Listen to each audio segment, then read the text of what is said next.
आज की कहानी है मायका। रागिनी, तुम बेटी को लेकर मायके तो लौट आई हो, लेकिन अभी भी तुम्हारा मन सुधीर के पास और तुम्हारे ससुराल में है। कुछ समझ नहीं आ रहा, आखिर बात क्या हो गई जो तुम्हें यह कदम उठाना पड़ा।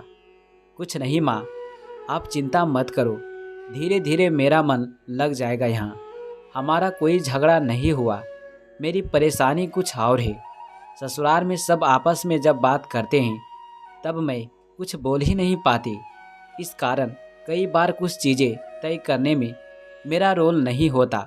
न मेरे प्यार का इजहार करना मुझे आता है और ना ही किसी बात पर मेरी राय देना। लेकिन अब इसके कारण मैंने अपनी उलझने बढ़ा ली है। रागिनी से बात करने के बाद उसकी माँ को बेटी के अकेलापन का अंदाज़ा तो आने लगा था। इसलिए रागिनी को बिना बताए उन्होंने डॉक्टर सुधीर जी से यानी रागिनी के पति से बात कर उनके बीच के मनमुटाव की वजह को समझने की कोशिश की। मैं आपकी बात समझ सकता हूँ आंटी, लेकिन मैं आपको कैसे समझाऊँ कि हम सब साथ में बैठकर हर चीज़ पर विचार करते हैं। रागिनी को हमने अपनी बातों में शामिल करने की हमेशा कोशिश भी की। उसे खुद ही शांत बैठना पसंद है। ऐसा लगने के बाद हमने आग्रह करना छोड़ दिया। वह चाहे तो चर्चा में शामिल होकर अपनी राय दे सकती है, पर हमारी बात करना शुरू होते ही उसे गुस्सा आता है। उसके बाद वो हमारे कमरे में जाकर बैठ जाती है। कई बार हमने उसे बोलने के लिए कहा। शुरुआत में उसे केवल हम सब बोलते हैं इस बात से तकलीफ थी, पर अब तो हमारी बेटी के लिए भी हम कुछ कर नहीं सकते। उसकी सारी बातें तय करने का हक हमें नहीं दिया जाता। मेरे पेरेंट्स भी अपनी पोती की देखभाल करना जानते हैं, परंतु रागिनी के अनुसार केवल वह खुद बेटी के लिए हर चीज़ सही कर सकती है। हमारी पूरी फैमिली डॉक्टर की होकर भी हमें हाइजीन का ध्यान रखना नहीं आता, ऐसा उसका कहना है। मुझे लगता है कि यह उसका केवल एक बहाना है। वह हमारी बेटी को लेकर काफ़ी पॉजिटिव होने लगी है। लेकिन आप चिंता मत करो, मैं सब ठीक कर दूंगा जल्दी। जमाई से बात करते वक्त रागिनी की माँ ने रागिनी के दिल में क्या चल रहा है यह भी उसे बताया। सुधीर भी इस बात को समझने की कोशिश कर रहा था, जिसमें उसे सहायता हुई। एक मैरिज कोच से मिलकर उसने रागिनी के मन की बात जो उसे अपनी सासू माँ से पता चली थी वह बताई।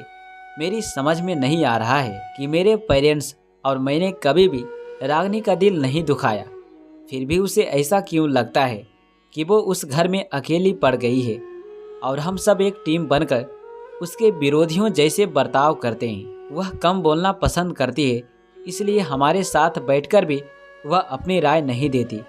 इसमें हमारी क्या गलती है? कोच ने सुधीर से कई बातें समझी और रागिनी के बारे में यह सिलसिला कब से शुरू हुआ ऐसा सुधीर से पूछा। सुधीर ने उन्हें सारी बात विस्तार से बताई। मैं एक एमडी हूँ और मेरी पत्नी रागिनी एक डेंटिस्ट। मेरे माता पिता भी डॉक्टर हैं। हमारी आपस में अच्छी दोस्ती होने के बाद हमने शादी की थी। हमारे सारे दोस्त इस बात के गवाह हैं कि हम एक दूसरे का कितना सम्मान करते हैं। मैं एक लौता होने के कारण हमेशा से अनेक बातों के निर्णय बचपन से लेने लगा। हम सब एक दूसरे से बहुत बातें करते हैं, पर रागिनी शांत स्वभाव की लड़की है। बाद में उसका कहना था कि वह बोलना चाहती है, लेकिन हम उसे अवसर नहीं देते। जल्दी जल्दी सब तय करते हैं। उसे इतनी जल्दी अपनी बात रखना नहीं आता। थोड़े सेशंस के बाद सुधीर ने अपनी सुनने की क्षमता को और बढ़ाया। उसने खुद में काफ़ी बदलाव किए और अपने पेरेंट्स को भी रागिनी की परेशानी बताई। सब ने एकजुट होकर रागिनी का दिल जीता और उसे वापस ससुराल लेकर आए। सब समझ गए थे कि कई बार कुछ लोग अपनी भावनाओं को तुरंत सबके सामने नहीं बोल पाते। सब एक जैसे ना होने के कारण उन्हें सबकी बात जब तक जान नहीं लेते जब तक रुकना चाहिए।